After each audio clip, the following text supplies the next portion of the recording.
এক আঙ্গুলে কিন্তু গাড়ি আসলে মুভিং করা যাচ্ছে। এটা চালিয়ে খুবই কমফোর্ট ফিল করতেছি আসলে। এটি কিন্তু খুবই ড্রাইভিং করে কিন্তু খুব আসলে মজা।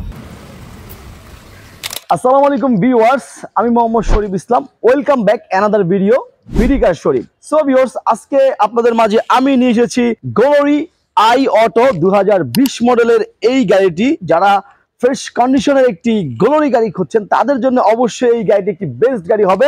তো এই গাড়িটির বিস্তারিত আলোচনা হবে এই ভিডিওতে। অবশ্যই যারা আগ্রহী ক্রেতা রয়েছেন ভিডিওটি শুরু থেকে শেষ পর্যন্ত দেখতে থাকুন। আপনারা দেখতে পাচ্ছেন আমি কিন্তু এই গাড়ির সামনে দিকে রয়েছি। সামনের শেপটি কিন্তু খুবই সুন্দর। আসলে এখন কিন্তু যদি আপনারা একটা এলিয়ন প্রিমিয়ার কিনতে যান 2011-12 মডেল কিনতে গেলে কিন্তু 22-24 লাখ টাকা লেগে যায়। তো তার থেকেও কিন্তু আপনারা একটা কমে আপনারা কিন্তু একটা এসইউভি পেয়ে যাচ্ছেন, তাও আবার 2020 মডেল 21 রেজিস্ট্রেশন 1500 সিসির গাড়ি। তো আপনারা দেখতে পাচ্ছেন আমি কিন্তু এই গাড়ির সামনে রয়েছি। সামনে কিন্তু এলইডি লাইট ব্যবহার করা হয়েছে, কোনো প্রকার ভাঙাচোরা কিন্তু নেই, একেবারে ফ্রেশ কন্ডিশনে একটু লাইট পেয়ে যাচ্ছেন। আর বিল্ট ইন ফগ লাইট রয়েছে। আর সামনে যেই গ্রিলটি দেখতে পাচ্ছেন গ্লাক্সি গ্রিল কিন্তু ব্যবহার করা হয়েছে, খুবই আকর্ষণীয় একটি গ্রিল। আসলে এই ধরনের গ্রিল কিন্তু অনেক হাই রেঞ্জের গাড়িতে কিন্তু ব্যবহার করা হয়, তো এই গাড়িতে কিন্তু ব্যবহার করা হয়েছে। এবং আরেকটি বিষয়, এই গাড়িতে অপশনের ছড়াছড়ি কিন্তু রয়েছে। অল্প টাকায় এত কিছু আসলে বিশ্বাসই করা যায় না, গ্লোরি কিন্তু সেটাই দিচ্ছে। সো ভিউয়ার্স, এই গাড়িতে কিন্তু ফুল প্যানোরামিক সানরুফ রয়েছে এবং 7 সিটের গাড়ি। আরেকটা বিষয় হলো সম্পূর্ণ লেদার সিট ব্যবহার করা হয়েছে। দুটি সিটেই কিন্তু এই গাড়িতে পাওয়ার ইউজ করা হয়েছে। মাল্টিমিডিয়া প্লেয়ার রয়েছে। আনলিমিটেড ফিচার্স কিন্তু আপনি এই গাড়িতে পেয়ে যাচ্ছেন। আর সত্যিকার অর্থে এই গাড়িটি দেখতেও কিন্তু অসাধারণ লুকিং এবং পুরো গাড়িটি কিন্তু একটা মিড সাইড এসইউভি আপনারা দেখতেই পাচ্ছেন। সো ভিউয়ার্স, এই গাড়িতে আরো কি কি অপশন রয়েছে অবশ্যই আমরা বিস্তারিত এই ভিডিওতে আলোচনা করব। তাহলে আর দেরি না করি মূল ভিডিওতে চলে যায়। সো ভিউয়ার্স, আপনারা দেখতে পাচ্ছেন glory I auto 2020 model 1.5 litre turbocharge engine. তো আপনারা দেখতেই পাচ্ছেন আমি এই গাড়ির সামনে দিকে রয়েছে। সামনে কিন্তু গ্লাক্সি গ্রিল কিন্তু ব্যবহার করা হয়েছে। দুই পাশের লাইট গুলো অনেক ফ্রেশ এবং বিল্ট ইন ফগ লাইট রয়েছে। এবং যদি আপনাদেরকে এই শেপটি দেখায়, আসলে অনেকটা BMW X3 কিংবা X5 বলবো না, X3 X1 এর মতো কিন্তু গাড়িটি করা হয়েছে। আর প্যানোরামিক সানরুফ তো রয়েছে। আমরা কিন্তু ইন্টেরিয়রটি দেখাবো এখন। আসেন, কত সুন্দর ইন্টেরিয়র কিন্তু এই গাড়িতে ব্যবহার করা, সম্পূর্ণ ব্ল্যাক লেদার ইন্টেরিয়র কিন্তু ব্যবহার করা হয়েছে। আর সিট কিন্তু পাওয়ার রয়েছে এবং স্টার্টিং এ কিছু কন্ট্রোলার কিন্তু ব্যবহার করা হয়েছে। আমি যদি আপনাদেরকে একটু বসে দেখাই, তো খুবই কমফোর্টেবল সিটিং পজিশন। আপনি চাইলে সিটটি কিন্তু আপ ডাউন করে আপনি অ্যাডজাস্ট করে নিতে পারেন। আর স্টারিং এ কিছু কন্ট্রোলার রয়েছে, মাল্টিমিডিয়া কন্ট্রোলিং আপনি এখান থেকে করতে পারবেন। আর আরেকটি বিষয় হলো, সবচেয়ে মজার বিষয় হলো যে এই গাড়িটির ইন্টেরিয়রটি অনেকটাই একটা BMW 7 সিরিজ কিংবা X5 এর ইন্টেরিয়রের মতো করা হয়েছে। বিশেষ করে এই মনিটরটি কিন্তু আপনি BMW X7 এ পেয়ে যাবেন। এবং এখানের যেই সাইডটি, এই যে এই বাটনগুলো কিন্তু BMW মার্সিডিজে ব্যবহার করা হয়, জার্মানি গাড়িতে কিন্তু ব্যবহার করা হয়। তো সেটি কিন্তু আপনি এই গাড়িতে কিন্তু পেয়ে যাচ্ছেন। আর এখানে কিছু অপশন আসলে রয়েছে, এখানে সানগ্লাস রাখতে পারবেন। এবং এই গাড়িটির সানরুফ কিন্তু অনেক বড় একটি সানরুফ ব্যবহার করা হয়েছে, অর্থাৎ প্যানোরামিক সানরুফ কিন্তু ব্যবহার করা হয়েছে। সানরুফ এবং মন্ডপ দুটি কিন্তু আপনারা পেয়ে যাচ্ছেন। খুবই বড়, আসলে পুরো ছাদটি কিন্তু আসলে সানরুফ করেছে। আপনি আকাশ বাতাস তারা সবকিছু দেখতে পারবেন। আর চাইলে পিছন থেকে আপনি বাচ্চা কাচ্চা নিয়ে কিন্তু আপনারা হাত নাড়ানাড়ি কিংবা রাজনৈতিক পলিটিক্যাল মুভমেন্টে কিন্তু আপনি এই সানরুফটি ব্যবহার করতে পারেন, যেহেতু অনেক বড় একটি সানরুফ কিন্তু ব্যবহার করা হয়েছে।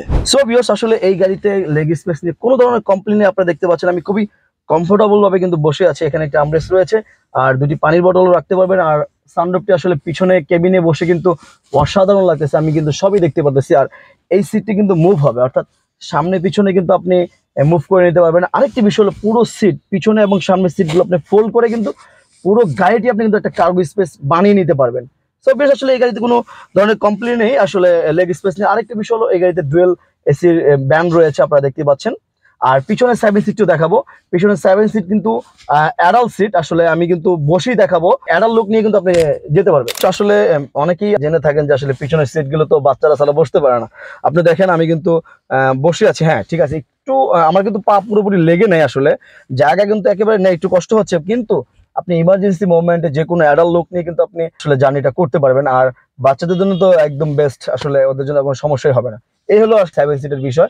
তো এই গাড়িটি মিড সাইড এসইউভি হওয়ার সত্ত্বেও কিন্তু আপনি 7টি সিটই কিন্তু আপনি পরিপূর্ণভাবে ব্যবহার করতে পারছেন। এবং এই গাড়িটির ইঞ্জিন নিয়ে একটু কথা বলা অবশ্যই লাগে, কারণ আপনারা বুঝতেছেন একটা এসইউভি 1500 সিসি পাওয়ার কি পাবো? অবশ্যই পাবেন। এই গাড়িটি 1.5 লিটার ইঞ্জিন, টার্বোচার্জ ইঞ্জিন ব্যবহার করা হয়েছে। অর্থাৎ আপনি কিন্তু এই গাড়িটি প্রায় 2000-এর উপরে একটি পাওয়ার কিন্তু পেয়ে যাবেন, যেহেতু টার্বোটা রয়েছে। আপনারা দেখতে পাচ্ছেন এই যে টার্বোটা কিন্তু এদিক থেকে নিচের দিকে চলে গেছে, নিচে থেকে কিন্তু এই পাশে চলে গেছে। তো আসলে ইঞ্জিনে এই গাড়িটির পাওয়ার নিয়ে আসলে কোনো প্রকার কমপ্লেন নেই। আর আমরা সবসময় যেহেতু সেকেন্ড হ্যান্ড গাড়ি রিভিউ করে থাকি, আমরা দুই পাশের চেসিসটা আমরা সবসময় ফলো রাখি, পিছনের চেসিসটা ফলো রাখি। যত ভালো গাড়ি আপনি কিনেন না কেন, যদি চেসিস মাইর খাওয়া থাকে অবশ্যই গাড়িটি কেনা উচিত হবে না। আর আমরাও যেহেতু ক্যাশ টাকা দিয়ে গাড়ি নিয়ে আসি, আমরা কখনোই একটি মাইর খাওয়া গাড়ি আমাদের কালেকশনে নিয়ে আসবো না, এটা আপনারা শিওর থাকেন। হ্যাঁ, একটা সেকেন্ড হ্যান্ড গাড়িতে যেহেতু রাস্তায় চলে অবশ্যই কিছু স্কেচ থাকতে পারে, লাগতে পারে, কিন্তু সেটা কোনো ব্যাপার না। আমরা চলতে গেলে আমাদের শরীরে দেখা যায় টাচ লাগতে পারে। হ্যাঁ, সেক্ষেত্রে আসলে এই গাড়িটি আমরা মূল যেটা দেখি সেটা হলো ইঞ্জিন এবং চেসিস এবং কাগজ, এই তিনটা জিনিস আমরা দেখে কিন্তু গাড়িটা আমাদের কালেকশনে নিয়ে আসি। এবং এই গাড়িটির আসলে পিছনের শেপটি খুবই সুন্দর এবং দুই পাশেই কিন্তু এলইডি লাইট ব্যবহার করা হয়েছে। আর উপরে একটি স্পয়লার রয়েছে আর একটি ওয়াইফাই ব্লেড আপনারা দেখতে পাচ্ছেন। এবং দুই পাশে জিপের আসলে দুই পাশে দুটি রিলিং যখন থাকে তখনই বোঝা যায় যে হ্যাঁ, এটি একটি হার্ড জিপ, একটি জিপের মতো আসলে মনে হয় সত্যিকার অর্থে। আর পিছনের দিকে কিন্তু পার্কিং সেন্সর রয়েছে আর দুটি অ্যাডজাস্টার আপনারা কিন্তু দেখতে পাচ্ছেন। আসলে দুটি অ্যাডজাস্টার আসে না, এটাতে একটি আসে, কিন্তু দুটি অ্যাডজাস্টার শো আপনারা দেখতে পাচ্ছেন। আর দুই পাশে দুটি শো লাইট, এই শো লাইট আপনারা কিন্তু দেখতে পাচ্ছেন। আর এই গাড়িটির আমি যদি ব্যাকডালাটি এখানে জাস্ট পুশ করে দিব, অটোমেটিকলি কিন্তু ব্যাকডালাটি খুলে যাচ্ছে। আর এখানে 7 সিটের অপশনটি দেখতে পাচ্ছেন। আমরা এখন এই গাড়িটি আমরা এখনো ওয়াশ করি নেই। আর চেসিস আমি সবসময় বলে থাকি এই এই বিটগুলো আসলে আপনারা ফলো রাখবেন, প্রত্যেকটি জায়গা আপনারা ফলো করলে বুঝতে পারবেন যে আসলে এই গাড়িতে অ্যাক্সেসটি আছে কিনা। তারপরও আপনারা যদি মনে করেন যে কোনো অ্যানালাইজিং সেন্টার থেকে চেক করে নেবেন, সেটি কিন্তু কোনো সমস্যা নেই। আপনি চাইলে দক্ষ একজন টেকনিশিয়ান সাথে করে নিয়ে আসতে পারেন, সেটিও আমাদের কোনো সমস্যা নেই। জাস্ট ব্যাকডালা একটু লেগে যাচ্ছে জাস্ট পোস্টের মাধ্যমে। আসলে ব্যাকডালা পাওয়ার থাকলে একটা সুবিধা থাকে, আপনি একটু বাজার করে নিয়ে আসতেছেন, ব্যাকডালা খোলা লাগবে, টেনে জাস্ট একটু পুশ করলে কিন্তু খুলে যাচ্ছে। হ্যাঁ, আধুনিক গাড়িতে আরো অনেক অপশন রয়েছে, জাস্ট এইভাবে আপনি যদি লেগ দিয়ে জাস্ট এইভাবে টাচ করেন অটোমেটিকলি খুলে যাবে, সেটি হয়তো এটার মধ্যে নেই। এটা আরো আপগ্রেডেড মডেলের মধ্যে এই অপশনটি রয়েছে। সো ভিউয়ার্স, আমি এই গাড়িটির এতক্ষণ বিস্তারিত আপনাদের মাঝে তুলে ধরার চেষ্টা করেছি। আপনারা যারা এই গাড়িটির আগ্রহী ক্রেতা রয়েছেন অবশ্যই এটার ফিচার সম্পর্কে সকলেই অবগত রয়েছেন। তারপর আমি আবার দেখিয়ে দিচ্ছি। তো এটি কিন্তু অটোমেটিক পাওয়ার ব্যাক ডোর, আপনি চাইলে পুশের মাধ্যমে খুলতে পারবেন। সো ভিউয়ার্স, আমি এই গাড়িটির বিস্তারিত আপনাদের মাঝে এতক্ষণ তুলে ধরার চেষ্টা করেছি। এখন আসুন এই গাড়িটির দামের বিষয়ে আলোচনা করি। এত সুন্দর একটি গাড়ির আসলে এতক্ষণ দেখালাম, প্রাইস না বললে কি হয়, অবশ্যই গাড়িটির প্রাইস বলবো। যারা আগ্রহী ক্রেতা রয়েছেন তাদের জন্যই কিন্তু আজকে এই প্রাইসটি অফার প্রাইসে দিচ্ছি। আমরা আমাদের শোরুমের আস্কিং মূল্য এই গাড়িটি কত হতে পারে, মাত্র 23,80,000 টাকা আমাদের শোরুমের আস্কিং মূল্য। অবশ্যই আপনি আমাদের সাথে আলোচনার মাধ্যমে আপনি কিন্তু এই গাড়িটি ক্রয় করে নিতে পারবেন। যারা আগ্রহী ক্রেতা রয়েছেন, ভিডিওর নিচে আমাদের নাম্বার রয়েছে, আমার নাম্বারটি সহ এখানে রয়েছে, অবশ্যই আমাদের নাম্বারে যোগাযোগ করবেন। আমাদের শোরুমের অবস্থান হলো বনানী চেয়ারম্যান বাড়ি, road number 2/3, plot number 9, BD car শরীফ থেকে কিন্তু আপনি এই গাড়িটি অ্যাভেলেবেল পেয়ে যাবেন। ভিডিওর নিচে কিন্তু আমাদের নাম্বারটি রয়েছে। সো ভিউয়ার্স, আমি মোহাম্মদ শরীফ ইসলাম আজকের এই ভিডিও থেকে বিদায় নিচ্ছি। আপনাদের সাথে দেখা হবে পরবর্তী কোনো ভিডিওতে, পরবর্তী কোনো গাড়ি নিয়ে। ততক্ষণ পর্যন্ত সবাই অবশ্যই ভালো থাকবেন, সুস্থ থাকবেন। আসসালামু আলাইকুম।